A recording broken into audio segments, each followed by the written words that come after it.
नहीं, बस जो मैंने बताया वो करने हैं।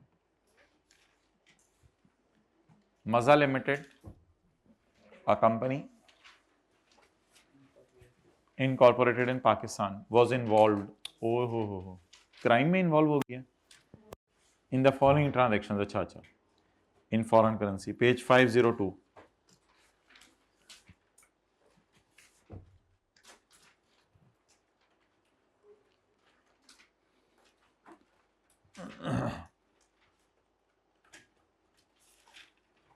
अच्छा भाई, एक चीज देखें,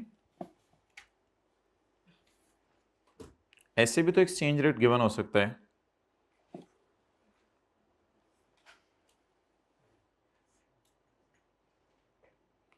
ऐसे भी तो एक्सचेंज रेट गिवन हो सकता है ना, 1 PKR टू $2। किसी ने ढूंढा नहीं हुआ शायद नेट पे, चले खैर है, ढूंढा हुआ है, ढूंढा हुआ है, मारो एंटर। $1 लेके जाएंगे तो डॉलर की क्या मिलेगी, फूटी कोड़ी। वो मैं फूटी कोड़ी दिखाने लगा हूं आपको कितनी है।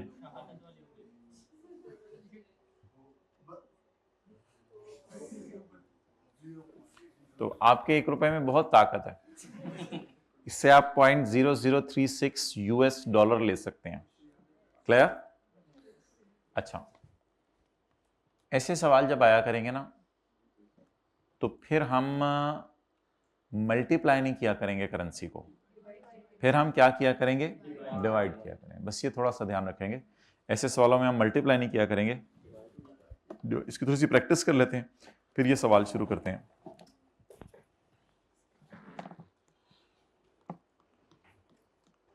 I have rupees, I have $700, मेरे पास $700 हैं।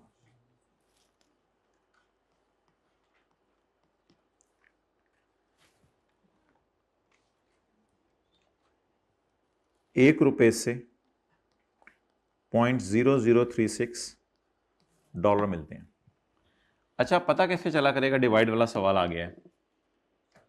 वो जो पिछले सवाल थे ना, उसमें फॉरेन करेंसी के साथ लगा हुआ था $1 इज इक्वल टू इतने रुपीस, और इन सवालों का कैसे पता चलेगा, रुपीस, पाक रुपीस के साथ 1 लगा होगा। बस ये है, ये थोड़ा सा ध्यान रखिएगा। उधर किसके साथ 1 लगा हुआ था, डॉलर के साथ। इधर किसके साथ 1 लगा हुआ है, रुपीस के साथ। आप बताएं, $700 हैं, $700 तो अच्छे खासे पैसे बनने हैं। अभी देखिएगा, पाक रुपीस अच्छे खासे पैसे बनने हैं, कोई हजारों के अंदर बन जाने हैं। लेकिन निकालूंगा कैसे, $700 मल्टीप्लाइड बाय 0.0036 तो नहीं, डिवाइडेड बाय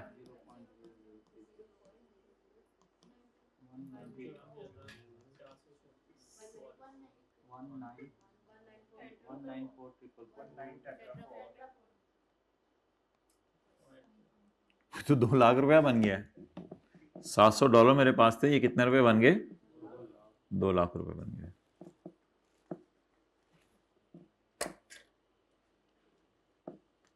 लिखें जी, रुपीस के साथ 1 लगा होगा तो डिवाइड करके सवाल सॉल्व करेंगे। बात तो आसान सी है, लेकिन लिख लिया करें। पहले ये लिख लें जो मैं लिखवा रहा हूं, रुपीस के साथ 1 लगा होगा तो डिवाइड करके सवाल सॉल्व करेंगे।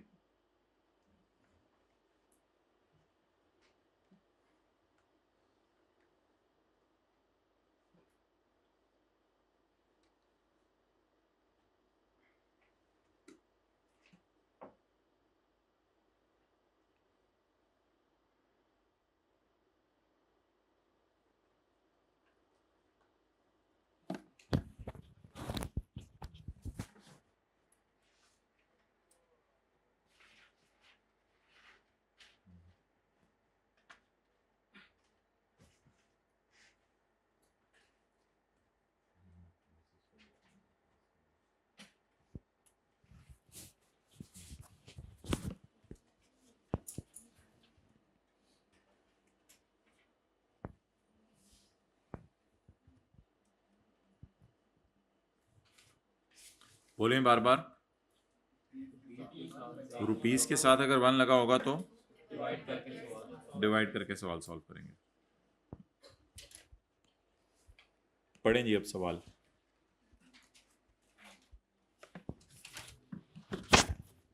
मजा बॉट इक्विपमेंट फॉर 1,30,000 दिनार ऑन 4 मार्च 2। अच्छा ट्रांजेक्शन वही हैं सारी, रिवीजन है बस।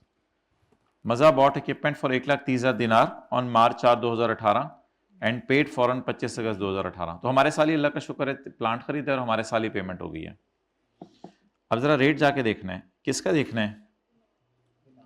दिनार। आओ सॉरी ज्यादा अजीब हो गई। 1 रुपए के फूटी कोड़ी दिनार मिलने हैं पॉइंट्स में। तो अब किसके साथ 1 लगा हुआ है? तो इस तरह लिख लिया, रुपीस के साथ 1 लगाए। ये वो वाला सवाल है, इसलिए अब कैसे सवाल सॉल्व करेंगे? डिवाइड करके। क्लियर? चलें जी शुरू करें। पहले दोनों इंट्रीज करते हैं आप, पॉइंट ए सॉल्व कर दें।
कोई अगला भी ट्राई कर सकते हैं, इसका हो जाए।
अगला भी कर लें भाई।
चलें जी, करा दूं? बस ठीक है, एक दो भी काफी हैं, एक दो जरा रनिंग में आ जाए। ठीक है, पॉज ले लें, फिर अगला भी आप ही को करने दूंगा। चलें जी। A Maza limited bought equipment of 1,30,000 dinar. तो my dear 1,30,000 dinar divided by 0.5 जी 2,60,000 जी। बोलें। Equipment debit payable credit. अब टेंशन किसकी है? पेएबल की। इक्विपमेंट तो बस अब रिकॉर्ड हो गया तो हो गया, अब इसको नहीं छेड़ना कभी। इक्विपमेंट का क्या कसूर है कि आप पेमेंट लेट कर रहे हैं? जी पेमेंट हमारे साल ही हो गई है लकीली। उस वक्त दीनार कितने का था? ये 1 रुपी इज इक्वल टू 0.8 देना जी। पहले क्या, पहले मेरा मशवरा होता है कैश एंट्री की डेट क्या थी?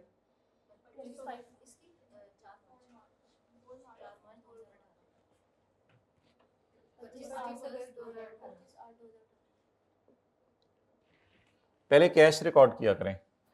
कितने दीनार भेजने हैं बाहर के मुल्क में? 1,30,000 दीनार। उसके लिए कितने पैसे चाहिए? उसके लिए कितने पैसे चाहिए? 0.8 से डिवाइड करके देखें।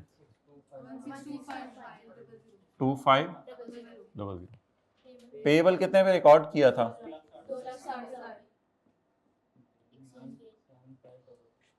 अल्लाह अकबर। 2,60,000 जिनको देने थे उनको 1,62,000 देके जान छुड़ा ली। एक्सचेंज गेन 97,500 जी। कितनों का यही जवाब आया था? ठीक है, अगला चलेंगे।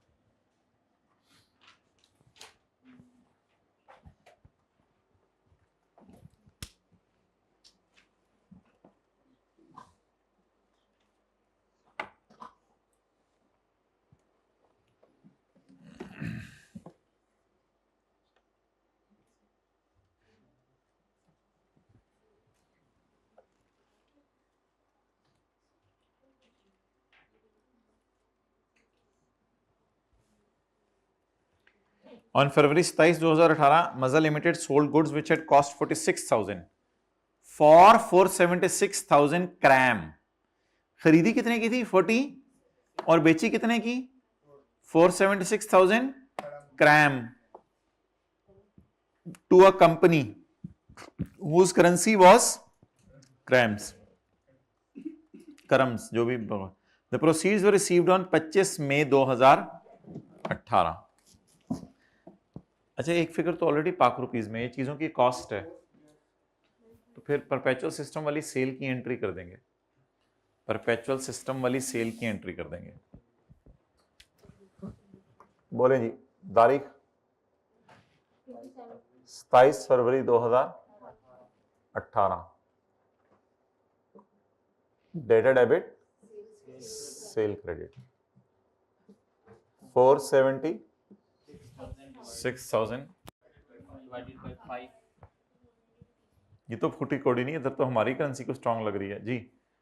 476 divided bye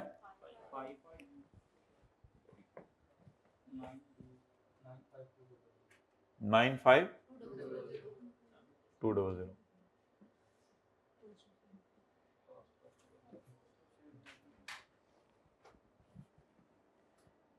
next, cost of sale debit inventory credit 46,000। हाँ, जब भी कॉस्ट ऑफ सेल दे दे आप परपेचुअल सिस्टम एज्यूम करेंगे और कॉस्ट ऑफ सेल की एंट्री करेंगे।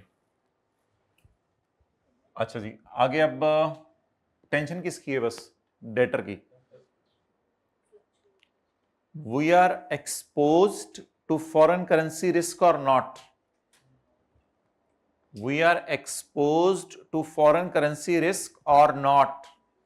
Yes we are expose. जब तक लेना देना फॉरेन करेंसी में मौजूद है, अभी लेबल हैं देबल हैं पैसे, लेबल हैं 476,000 क्रैम, तो जब तक भी लेना देना मौजूद रहेगा तब तक हम डरते रहेंगे।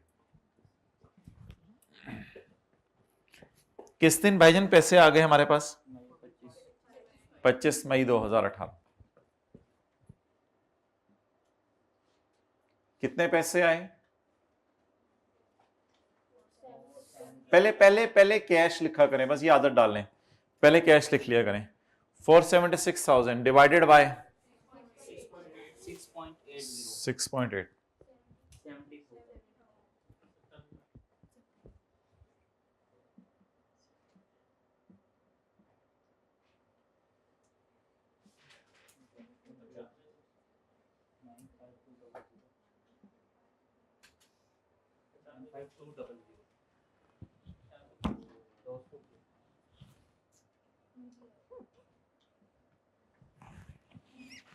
गम करने के लिए जगह भी नहीं छोड़ी अब किसी ने। 95,200 वाले कितने मिले? 70,000। आंसू बहाते हुए सफे पे सफे को गीला कर दें।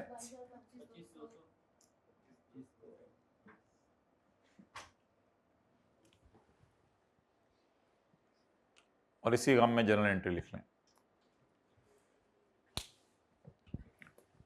कभी खुशी कभी गम, कभी गेन कभी लॉस, कभी दर बदर, कभी इनके दर कभी उनके दर। मैंने तो नहीं पूरा करने में कहा फिक्रा।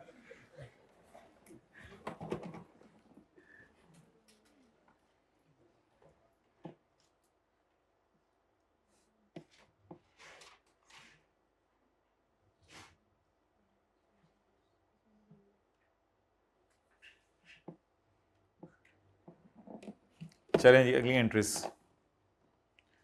ऑन सितंबर 2, 2018 मजा limited sold goods which cost rupees 17,000 for 53376 Shirley Serils to a company whose currency was Serils। Okay Seril। अच्छा जी, सितंबर 2, 2018।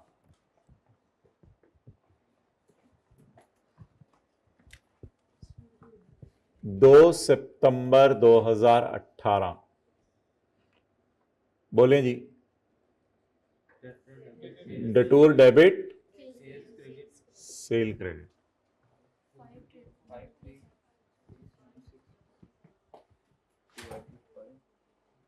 53376 divided by 2.224।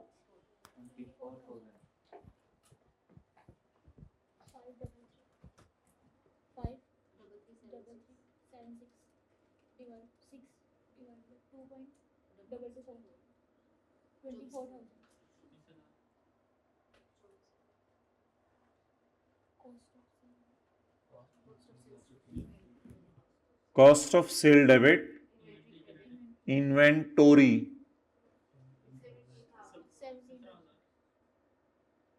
जीपी कितना आ गया? कैलकुलेटर के बगैर बताएं। जीपी सेल इतनी, कॉस्ट ऑफ सेल इतनी, 9,000 रुपया ग्रॉस प्रॉफिट आ गया। किसी को पता है पूरी क्लास में सेल में से कॉस्ट ऑफ सेल माइनस होती है तो जीपी आता है? शुक्रिया।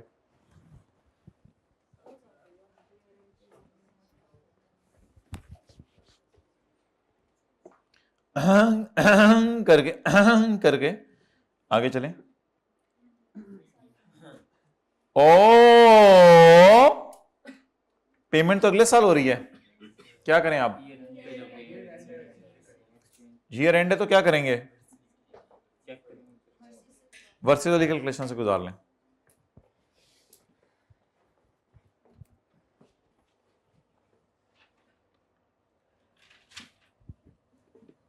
दिसंबर 2018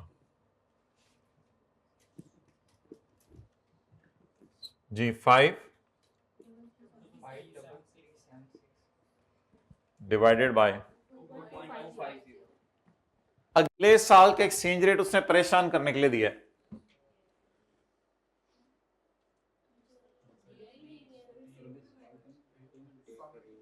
ये दिया है अगले साल का एक्सचेंज रेट,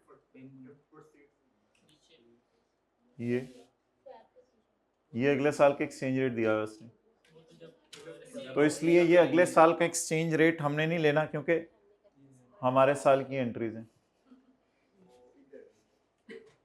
तो इसलिए अगले साल का एक्सचेंज रेट नहीं लेना। तो बस हमारा ईयर एंड का एक्सचेंज रेट देना है, सिर्फ को उठा लें।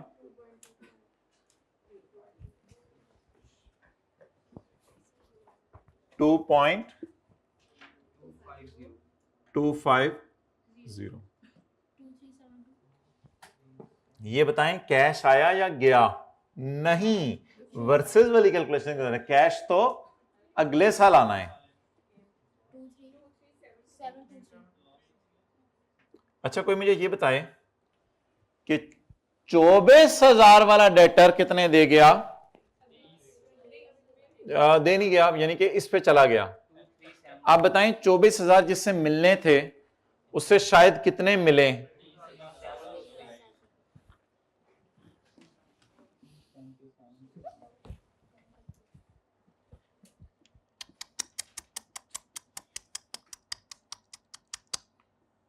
रशीदा को कहें, रशीदा रुमाल लिया।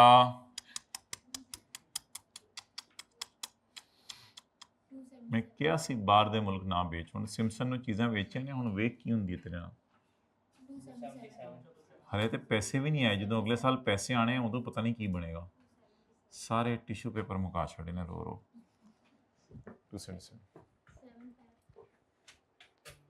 7 फैब, यही तो हम बोल रहे थे कि अगले साल की एंट्रियां नहीं मांगी हुई।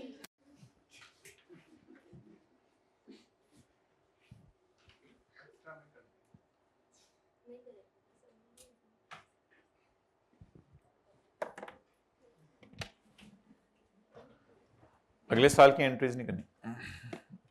यही अगर आप आराम से बता देते तो हमें भी समझ आ जाता।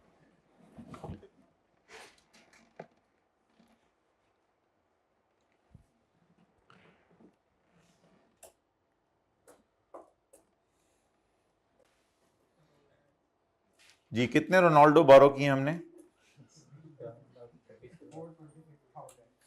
426,000। Maza limited borrowed 426,000 Ronaldo on 25 May 2018 and it is repayable in, और कितने सालों बाद ये रोनाल्डो वापस कर देने हमने? 2 साल बाद ये रोनाल्डो वापस कर देने। कितने माओ के जिगर के टुकड़े आपने। अच्छा अब माय डियर मुझे बताएं 25 मई 2018 एक्सचेंज रेट तो वही है, ₹1 के साथ सारा चल रहा है। रोनाल्ड किधर है? रोनाल्ड ये है। कैश डेबिट, लोन क्रेडिट,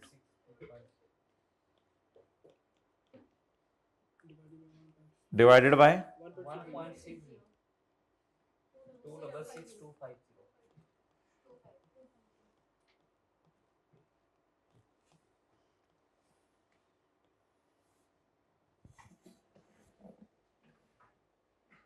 बस ठीक है भाई, ये लोन वापस हो गया या लोन ही है अभी? फिर क्या करें? ईयर एंड पे यूजर्स को आप अपडेटेड इंफॉर्मेशन दें कि डॉलर कितने, ये जो ये रोलांड शुलांड कितने का हो गया है।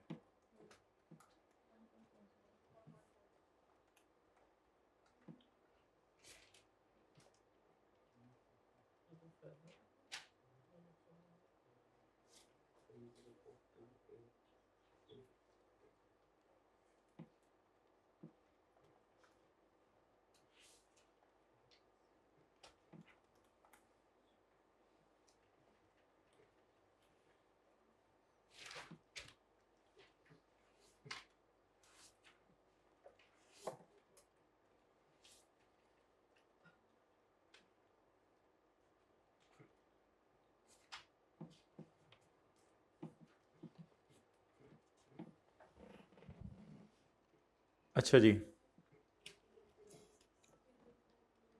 आप बताएं जी, रोलांड ने लेटेस्ट ट्विस्ट क्या मारा है? 1.6 की बजाय 1.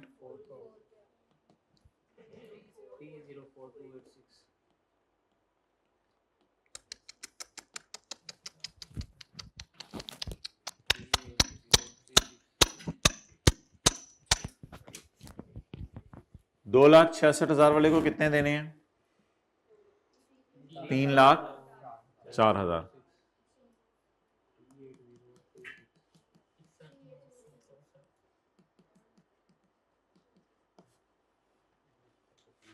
जी लोन को क्या करें? बढ़ा दें, कितने से? 38,036।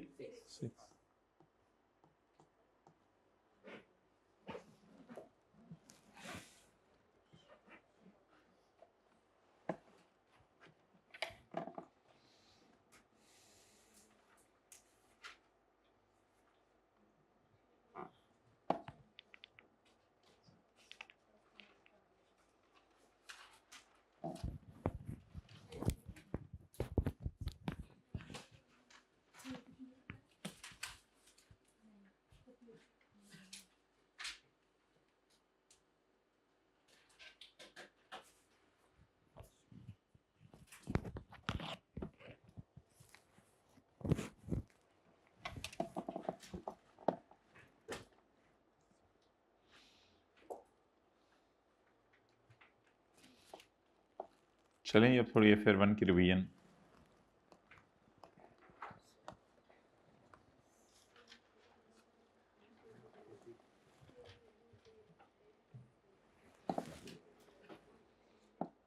हैंड रिटन पेजेस निकालें, किताब के एंड पे दिए हुए हैं।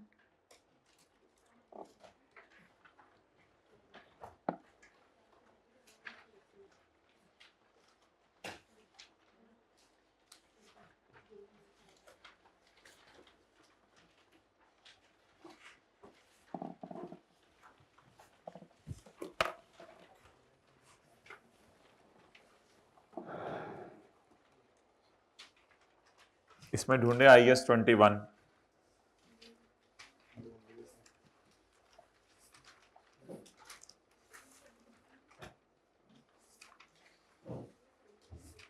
लेटेस्ट बुक ली हुई है ना, किसी सीनियर से तो नहीं ली हुई। Discussion of IS 40 for IS 21। IS 40 क्या होता है?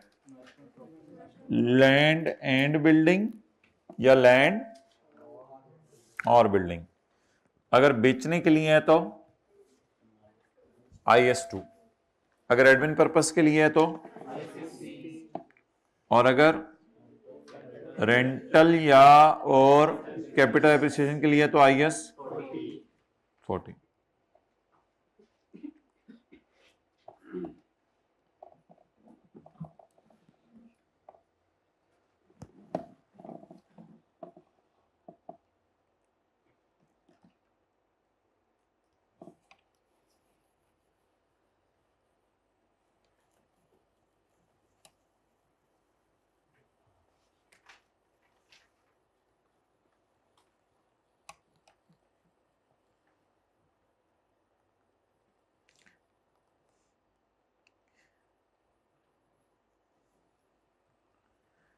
IS 23 में चॉइस अवेलेबल है कि बोरिंग कॉस्ट को कैपिटलाइज करें या एक्सपेंस में डालें।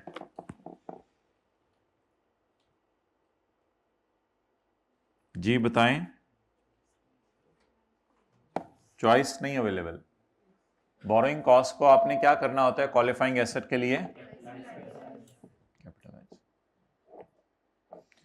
IS 41 में चॉइस है कि काउ को fair value minus cost of sale पे रखें या कॉस्ट पे रखें।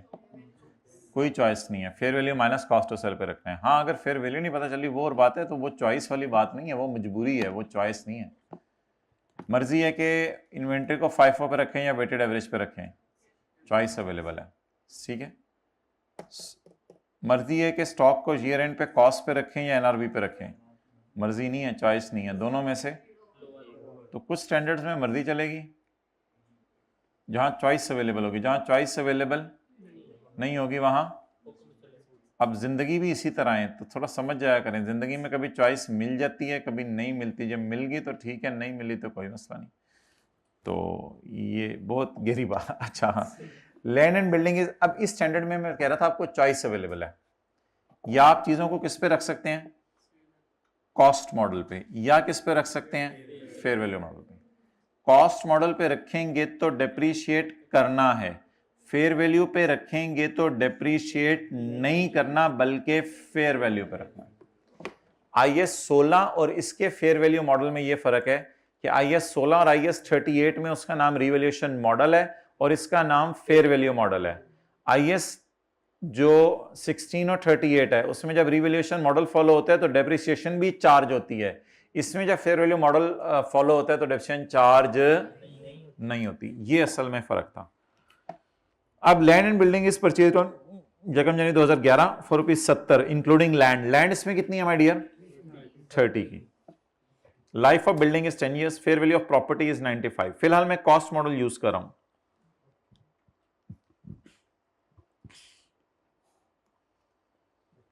Prepaid journal entries for 2011 and 12 जी माय डियर। यकम जनवरी 11 एंट्री बोले इन्वेस्टमेंट प्रॉपर्टी डेबिट जी कितने से? नहीं पूरा 100 ही कर दें और फिर डेप्रिशिएट अलग से कर लीजिएगा। अच्छा 70 including land of 30। Okay okay guys थोड़ा सा होली अगर बता देते तो मुझे भी समझ आ जाए क्या मतलब। नमक मैंने तो नमक का है मैंने तुम्हें क्या हो जाता है? रिलैक्स ना करें। नमक पहले तो गूगल मैप्स जितनी मर्जी वो गलत मोड़ लें, वो यही कहता है टर्न राइट, फिर गलत मोड़े टर्न राइट। छुरी तले से आराम से भी नहीं सर इस तरह समझ नहीं आती इन लोगों को। आपको नहीं पता आजकल के लोग, हद होगी। मैं एक बंदे को कह रहा मैंने कहा छोड़ दो यार ये यतीम बन जाए। कहते नहीं वो वाला यतीम नहीं है। मैं हद होगी यार ये कौन से वाला आप अपने से हैं ऐसे ऐसे। 31 12 11। अब माय डियर मुझे बताएं 31 12 11 को क्या करना है? Depreciate. Depreciation debit, accumulated depreciation credit. 70 या 40 क्योंकि उसमें लैंड है 30 की। 40 डिवाइडेड बाय 10 4 31 12 12। अगला साल आ जाएगा ना। डेप्रिसिएशन डेबिट जी चाचा हमारा चाचा। अच्छा उसके लिए मैं टी काउंट बना रहा हूं फेयर वैल्यू मॉडल के लिए। अभी कौन सा मॉडल यूज किया? Cost model. अब हम यूज करने लगे हैं fair value model. Fair value model में नहीं आई समझ के समझ को समझो, समझ भी आखिर समझ है। जो ना समझे समझ को समझो वो बेसमझ है। इन्वेस्टमेंट। चचा ने चाची को चांदनी चौक में चीनी के चम्मच से चेरी चटाई। चेरी जमाना बदल गया है, अब चटनी नहीं चटाते हम, एडवांस हो गए। तो भी चांदनी चौक ही मिला था। अच्छा जी ये हमने घर में चटा दिया। कैश बोले भाई 70। Fair value of the property 90।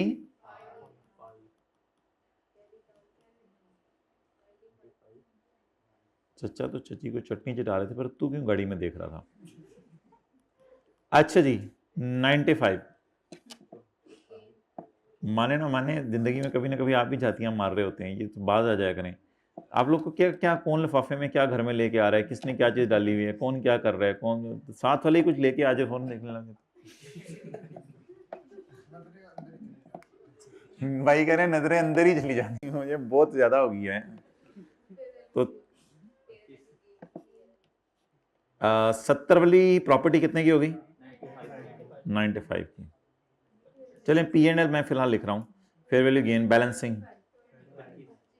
25। Carry down को क्या बना लें? Brought down. कितना? 95। और अगले साल का कैरी डाउन 65। 95 वाली प्रॉपर्टी कितने पे चली गई? 65 पे। तो क्या कर दें? लॉस 30। एंट्री बता दें। एंट्रीज बता दें। एंट्रीज 2010 की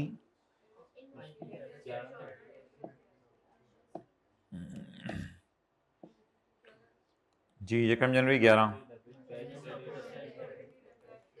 कैश क्रेडिट जी, 31 दिसंबर 11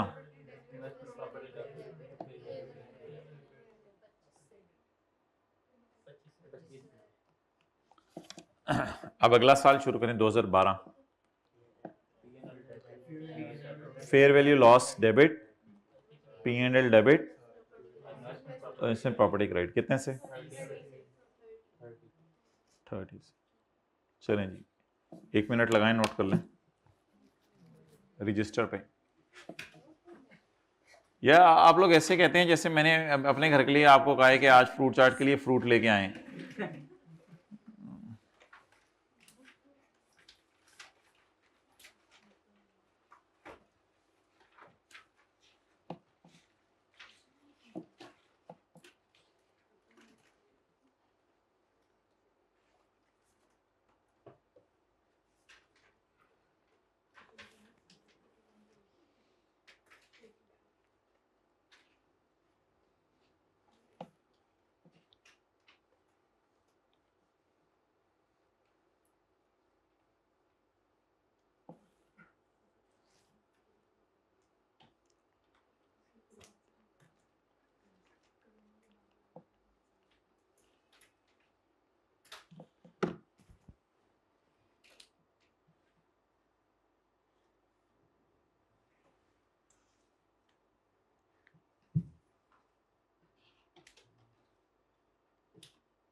चलें जी अगला सवाल करते हैं जी।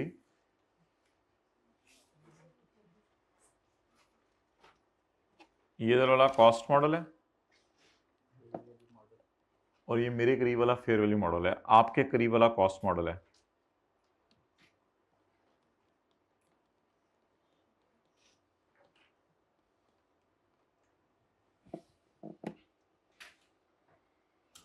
नेक और मुत्तकी दोस्त के साथ आप बैठे हुए हैं, परहेजगार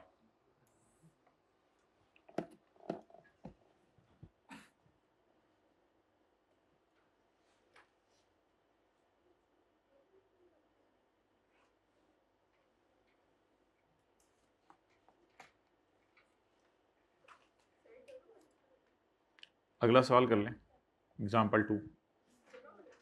हाँ जी नहीं, एग्जाम्पल 2 बस फेयर वैल्यू पे करें।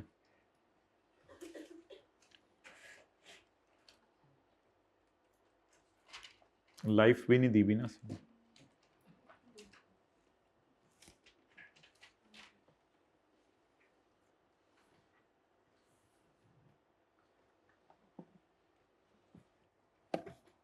अच्छा अब हम थोड़ा सा ट्राई करते हैं IS 21 आज अलॉन्ग विद IS 40।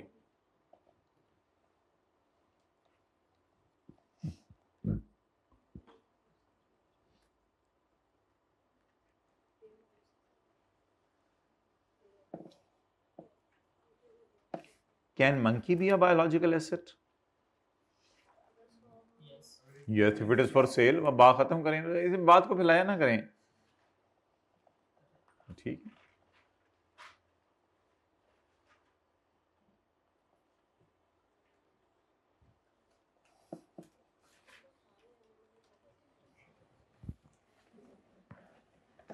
ओके,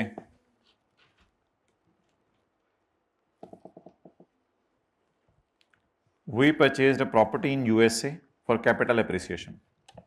बता दें जी अब मकसद क्या है इस प्रॉपर्टी का। कैपिटल क्या मतलब है? Investment property. कॉस्टिंग $30 ऑन यकम जनवरी 15। इसमें डॉलर कितने के? 130 का। फेयर वैल्यू ऑन 31/12/15 इज $70 यानी 31/12/16 इज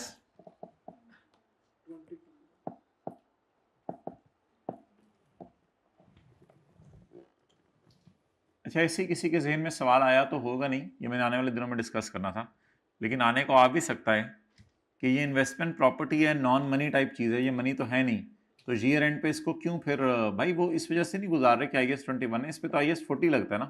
तो IAS 40 कहते हैं कि ईयर एंड पे इनको फेयर वैल्यू पे लाओ। जब फेयर वैल्यू पे लाने तो फिर लेटेस्ट एक्सचेंज रेट तो यूज़ करना पड़ेगा, तो इसलिए इसमें लेटेस्ट एक्सचेंज रेट यूज़ करें। अल्हम्दुलिल्लाह कोई मसला नहीं। कराएं जी शुरू वर्किंग।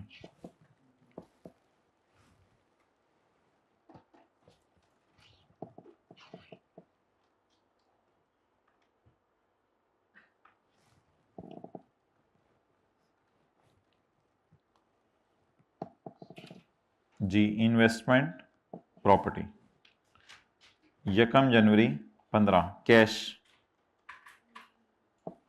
बोले जी $30 मल्टीप्लाइड बाय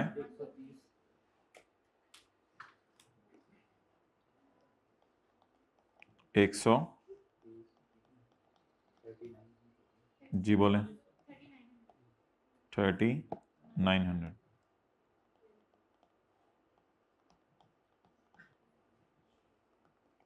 इकतीस 12/15 कैरी डाउन।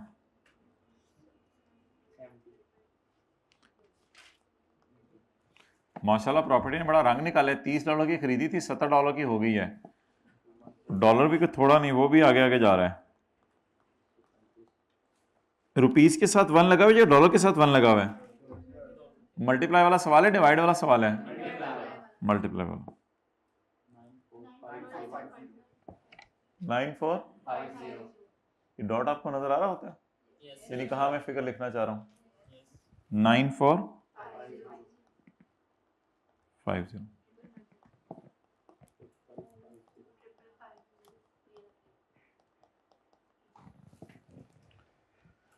अच्छा मैं डियर, अब आपने पेपर में ऐसे नहीं सोचना कि $30 वाली प्रॉपर्टी $70 की हो गई तो इसमें थोड़ा सा गेन IAS 40 का है, और 130 वाला डॉलर 135 का हो गया तो इसमें थोड़ा सा गेन जो है वो IAS 21 वाला एक्सचेंज गेन है। इस तरह नहीं सोचना आप, सोचवा के इस तरह नहीं सोचना। अच्छा जी, अब ब्रॉड डाउन लिख लें। इस तरह वो स्टैंडर्ड ने अलग करने को कहा नहीं, स्टैंडर्ड ने के बस ओवरऑल, असल में दोनों ही गेन P&L में जाने हैं ना, तो टेंशन है ही नहीं। एक भी ये वाला गेन भी P&L में जाना है, दूसरा वाला गेन भी P&L में जाना है। एक्सचेंज गेन लॉस कहाँ जाता है? OCI में तो नहीं जाता ना, एक OCI भी चीज होती है, P&L में जाता है। और fair value gain loss IAS 40 में, वो दोनों फिर P&L में जाते हैं, तो क्या अलग अलग करने की जरूरत जी। 1 जनवरी 16 ब्रॉड डाउन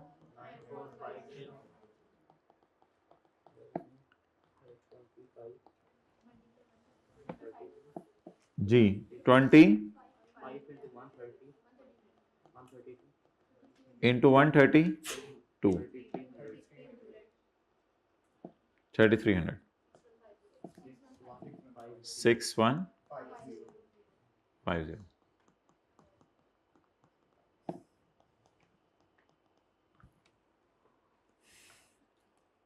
आंतरियां 2015 में, इन्वेस्टमेंट प्रॉपर्टी दाबित कैश क्रादित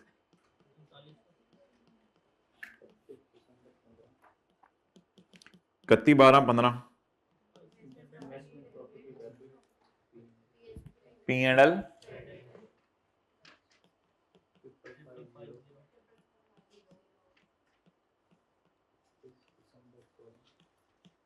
16 का साल,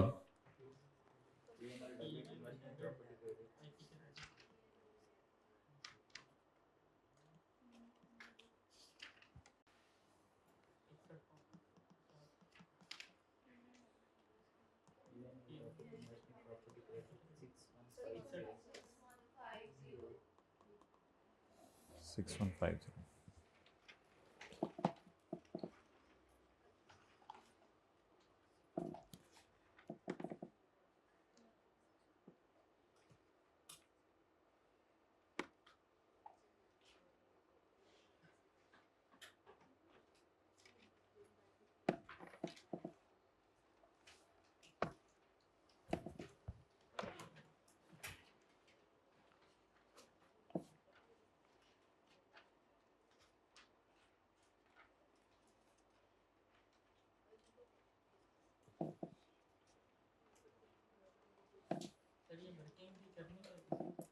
ये वर्किंग हाँ कर देना, वरना फिर एंट्रीज के नीचे वर्सेस वाली कैलकुलेशन परफॉर्म कर देना।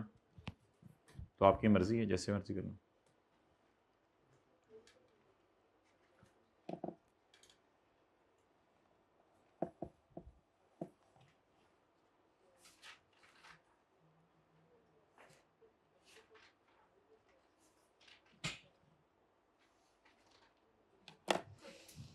अच्छा my dear, we are lucky to get 3 minutes. So let's revise IAS 38 के disclosures, ठीक है? थोड़ा सा ज़रा देख लें। ये हमने कौन सा क्वेश्चन किया था? इसके बाद IAS 21 का क्वेश्चन 2 और 4 किया था, फिर उसके बाद क्वेश्चन 9 किया था, इसके बाद क्वेश्चन नंबर 9 किया था, पेज नंबर 499, और इसके बाद okay guys, don't take it on heart.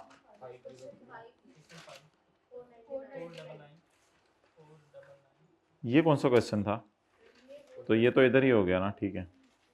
और मॉनेटरी नॉन मॉनेटरी की डिस्कशन,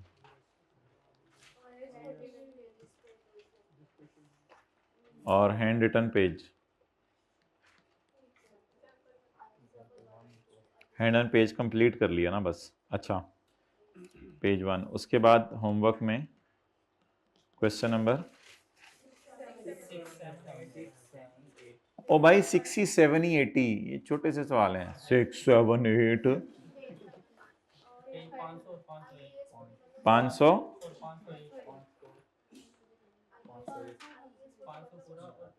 IAS 41 का क्वेश्चन नंबर 13, 14, ये मैंने लिख लिया हुआ है। अच्छा जी, अच्छा माय डियर, IAS 38 में मैं आपको कह रहा था ना ना ना ना, कुछ बंदा जाके दिखाए, कल छुट्टी करके दिखाएं आप जरा। आपने छुट्टी की तो मैंने भी 1 मिनट जल्दी क्लास को छोड़ देना 1:14 पे, अगर आपने छुट्टी की तो। कल एक्स्ट्रा क्लास मेरा नहीं ख्याल। अच्छा वो जरा बताएं, डिस्क्लोजर्स, इससे टाइम ज़ाया करते हैं ये लोग। 1 मिनट रह गया है।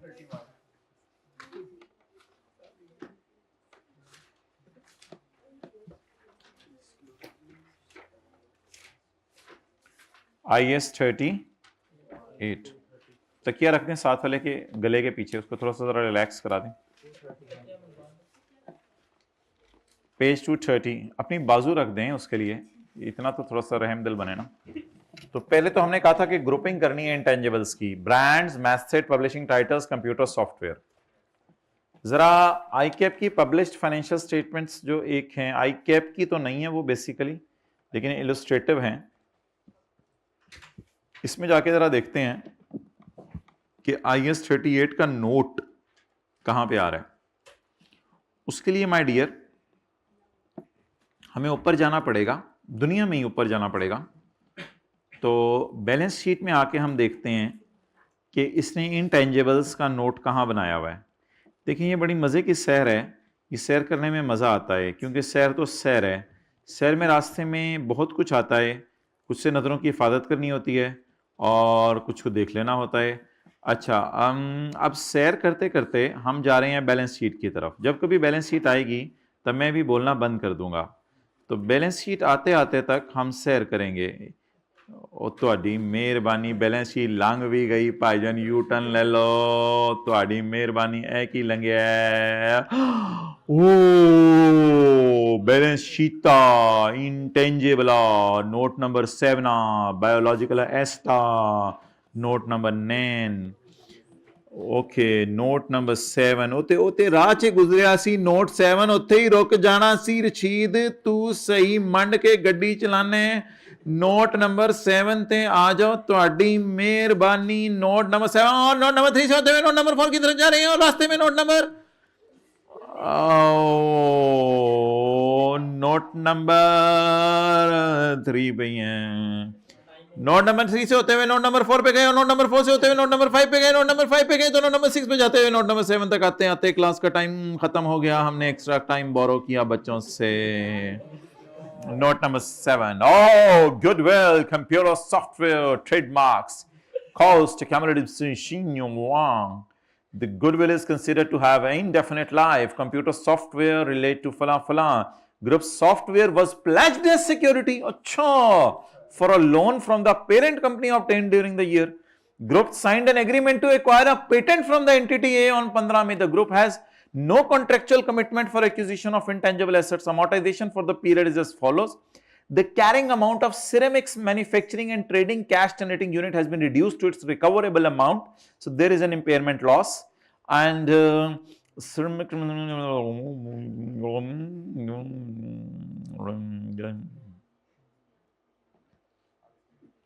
अच्छा जी, चलें इसमें से कोई देख लेते हैं ऐसी चीज़ अगर हमें नज़र आती है तो।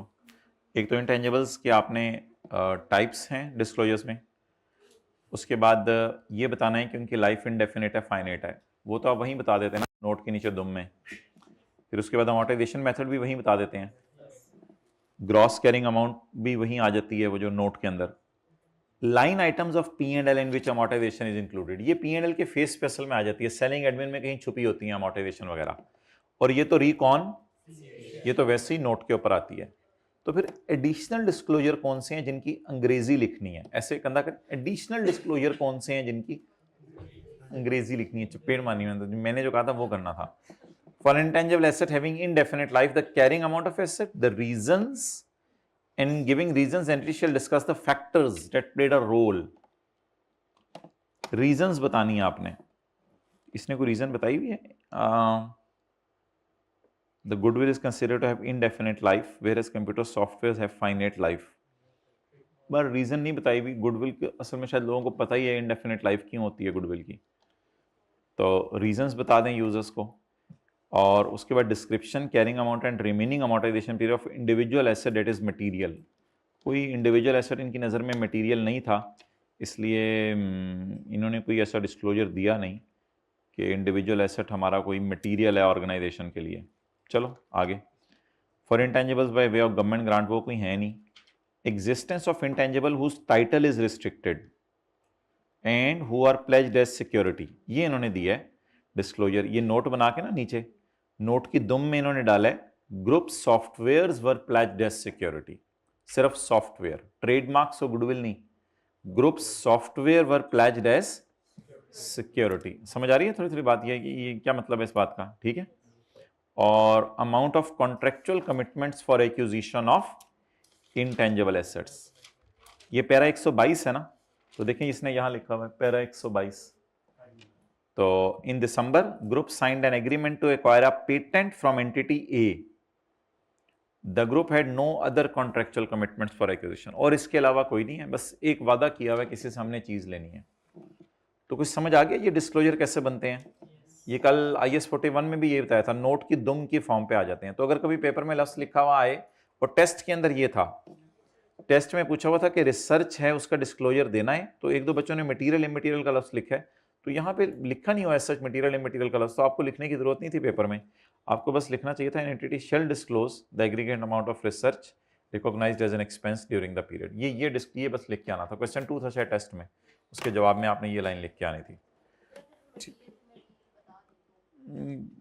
उसने कहीं जिक्र नहीं किया हुआ ना, ये तो IS 1 की एक बेसिक चीज़ है, लेकिन बताने की जरूरत नहीं जब उसने जिक्र नहीं किया। हाँ नहीं, गलत तो नहीं, लेकिन मिल जाने चाहिए शायद, पेपर चेक करने वाले की मर्जी हो गया है कि अपने जजमेंटल है। डिस्क्लोजर्स यार आपको पता होने चाहिए, बार बार पढ़ते रहें, किसी भी फॉर्म में आ सकते हैं। कई दफ़ा बना हुआ डिस्क्लोजर आ जाता है, उसमें कह देते हैं एरर निकाल लो। कई दफ़ा जो है वो डिस्क्लोजर में थ्योरी पूछ सकता है, इतना ज़्यादा पूछता तो नहीं लेकिन पूछ सकता है कि इंटेंजिबल्स जिनको रीवैल्यू किए उनके क्या डिस्क्लोजर है, मोटा मोटा हमें फिर पता होना चाहिए। कोई हाँ जी, बी